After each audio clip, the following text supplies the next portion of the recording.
fragging out hard. Great defense from Zombies, but let's be fair, that was a death crash from A1. That was more of an, you know, uninformative crash. They had no choice because they were late rotating into the previous circles. Feels bad, man. They've definitely represented Bangladesh in a strong way. They had a really good set of games yesterday, especially considering so many teams around them, like NAVI, you know, Valdus, the XAVIER, all had very good days themselves. A1 still stepped up to the plate. They're going to have to reset themselves for the next game. I think that breach may be a little bit late because they could have done it when there was actually a knock onto the Fnatic Zombies side or when they were even heavily hurt. Now they have time to heal up. So this is going to be a little bit of a harder breach. There you go, sending two other players, not all together. They're trying to surround and just cluster down to two players. It's going to be Salama and also Hamco5. You need to go for the push together. That's going to be one player of Navi down. Fmatic and make it also follow in his footsteps. It's Kitsune and Tixi only find himself one knock for their troubles. Salam.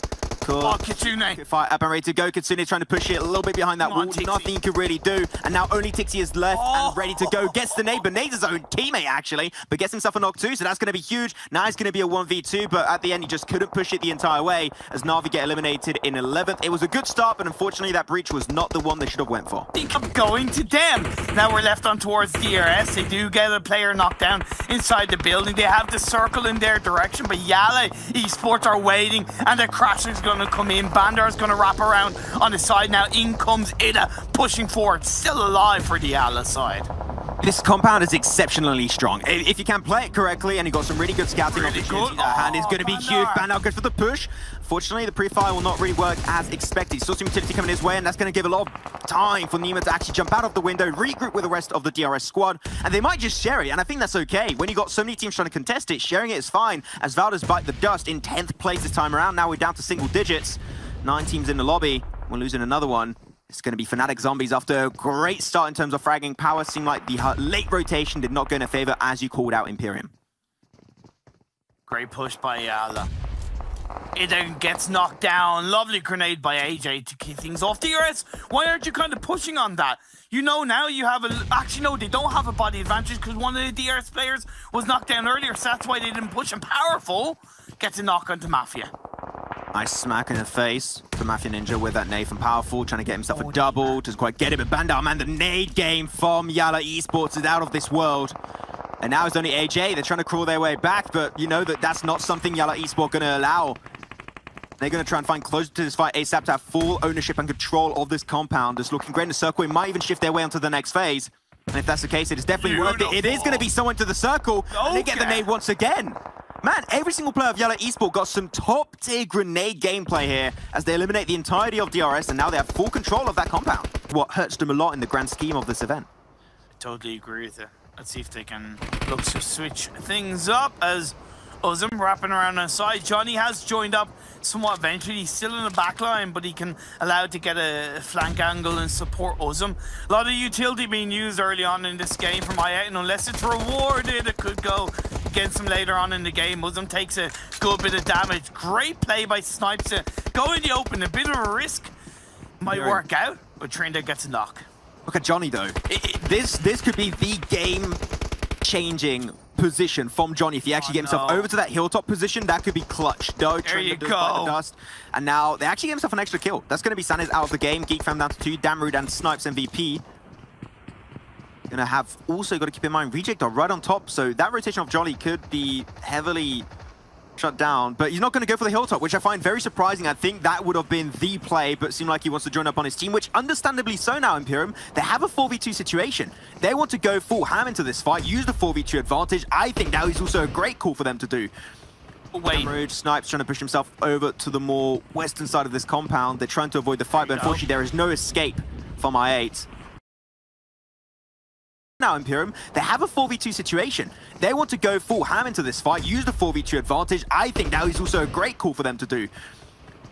Snipes trying to push himself over to the more western side of this compound. They're trying to avoid the fight, but unfortunately there is no escape from i8.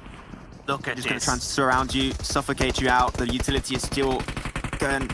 Bingo! Everything to the wall. That's the nade. Nice knock from Blade. Now down to 1. Damrude, there's nothing you can do, and that's i8 picking himself up 4 kills. We were a little bit doubtful of the position early on, but at the end it all wraps up nicely, and that's 4 kills to i8 instantly in this game. Man up, Sipayar cut the Hun. That is I love you in Urdu for Pakistan. Thank you so much. Love to see I8 rocking it up in Sandhawk, showing that confidence.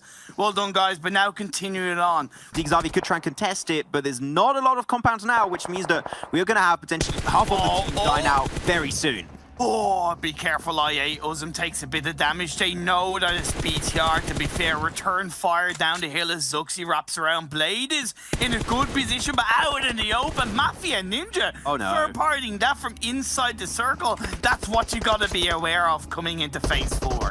Yeah, when you're playing on a plateau like that, you know there's always going to be an risk right behind you. The play for the bush. Blade is doing so much work. Biluxi's got himself the M249, and he's going to mow down the competition. IA is struggling, but you know what? The shots from down below. Trinder doing God's work at the end, but there's still one player of IA. Where are you currently? It's Johnny late to the party, but maybe able to redeem this fight in the eyes of his team and the eyes of the fans of I8. He gets the intel, goes for the spray, gets so much damage, and that's it for BTR as they get out in 13th, and 8 kills go to the way of I8. Here's Johnny.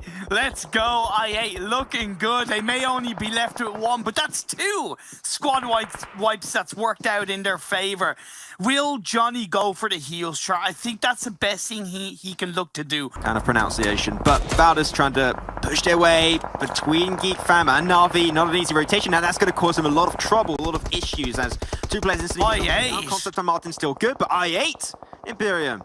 They're looking for the fight again onto mid. They get himself a knock onto Faruqi. Hostem's down below. I believe got spotted out. Yeah, that nade is coming out. UZM has 100% the intel to where Hostem currently is. That looks like a good nade. Could be strong. Doesn't get any damage. I like that. I like that. Yeah, send one to the left, send one to the right to make sure that Hostem has no fire, no chance of fighting back. And that's it. That's the end for Team Myth, eliminated in 14th. That has been struggling a really big amount in this event. Their way. I'll see if they can try and learn and work on that strong basis they had. Reject trying to move on out. They're trying to push their way into the building. They've still got a lot of utility to deal and spare. While Divine remaining a little bit further behind there, maybe trying to be more of a backbone support, but you want every single player you can in this fight. Utilities coming out, a lot of tick damage dealt the way of A1, especially for Sinister. The smokes are going to slowly but surely start showing the top of their head. And Reject, they're going to be trying to push it in. Sinister trying to push himself out of the building, while 6ix9ine is just in a little bit of a small room over to the right. And I think the Reject are just unaware. They're hearing all the footsteps. They know that a lot of players of A1 left, but do they know 6ix9ine is in that location? I don't think they do.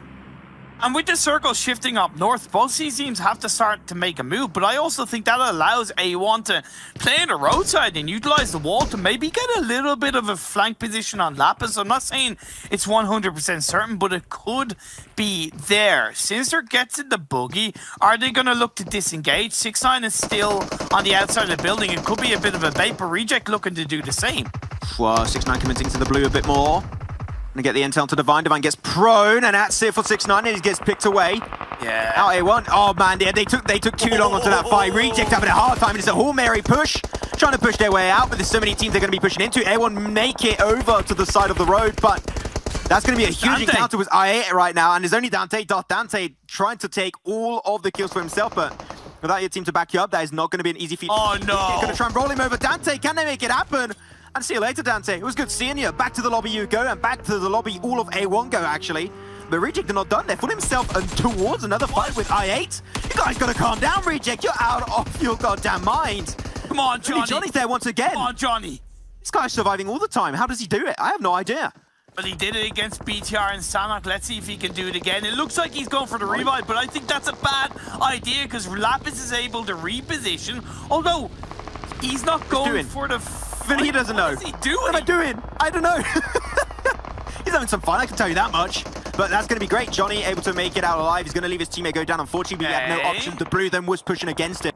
BTR, A1, and Valdus, top tier teams in PUBG Mobile Esports. We're trying to take that fight. And who will be the one to take the win? Man, BTR, if they take himself a double win today, they're not called the Comeback Kings for nothing. Nice. It's a nice nade and nice headshot connects. Everything is currently hitting the mark. Oh no! The thing is, you're in that building right there under that shed. You're just so easy to nade up. You're prone to taking damage from BTRs. Now they're closing that gap, and A1 are just pinned down. There's not anything you can really do. Jax is just pinned down. The nade, the mollies, everything connects, and that's it for A1 as they get eliminated in third. And now only 2 teams remain. Is Valdus versus BTR once again. So good by BTR. Unfortunately for A1, Valdus couldn't be there to in any way initiate a third party, so the focus was there for the Indonesian side. But the leaders of the PMWI, they just don't stop stopping. How do they do it? Full squad up, another game on board. The consistency is just running wild, wilder than Hulkamania in the 90s. But that nade disgusting will slow them down. Absolutely disgusting. What a nade from Liquid. But now they need to try and get himself a little bit more concept over to the side. Not too sure if they're aware of his current position, but the circle does go in BTR's favor. So Valdus really, they're going to have to push out. And there's already been so much utility used by Valdus. There's literally no escape. Another nade. What are these nades connected for BTR? That's a kill confirmed onto Martin. No more information being given by that player.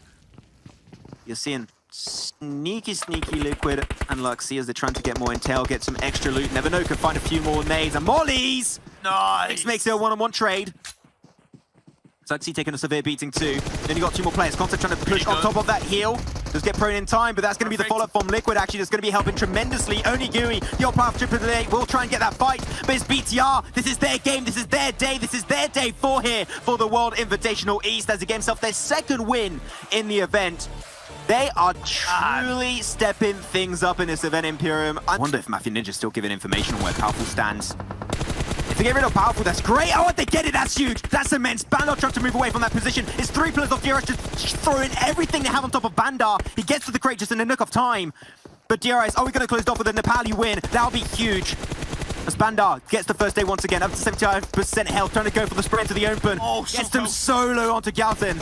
But now they're trying to wrap around Nemo's. Just solo has to switch weapon too. He's getting pushed upon and there's not much he can really make happen as we close it off with a DRS win on game 20 for the World Invitational East. But at the end, ImPERium, it doesn't matter because we know who the champion really is. It is going to be none other than Valdus Esports from the side of Thailand. What a great showcase from this team. Valdus has been absolutely on point from start to finish, and they truly deserve the trophy. This might just be the next world champion at the very end.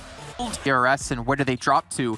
Probably outside the top 10, if not a little bit further than that. We'll take a look at our second page now. Do a lot of money in the scene there and a lot of great teams. They able to get a nice place. I think that's very respectable. Teams who it would be. I think we're all going to agree that it's going to be the same person, and we're just going to see. Why don't we just say on 3, 2, 1? I say 3, 2, 1. तो like और share ठोक दीजिए महाकाल का दबाकर like और share ठोक दीजिए 5000 लौटे दिख जाना चाहिए ये 4000 के लिए मैं यहाँ पे नहीं खड़ा हूँ पूरा साल मेहनत करता हूँ आपके लिए बेटा ऐसा नहीं चलेगा लाइक ठोकी दबा के लाइक ठोकिए यहाँ पे देखिए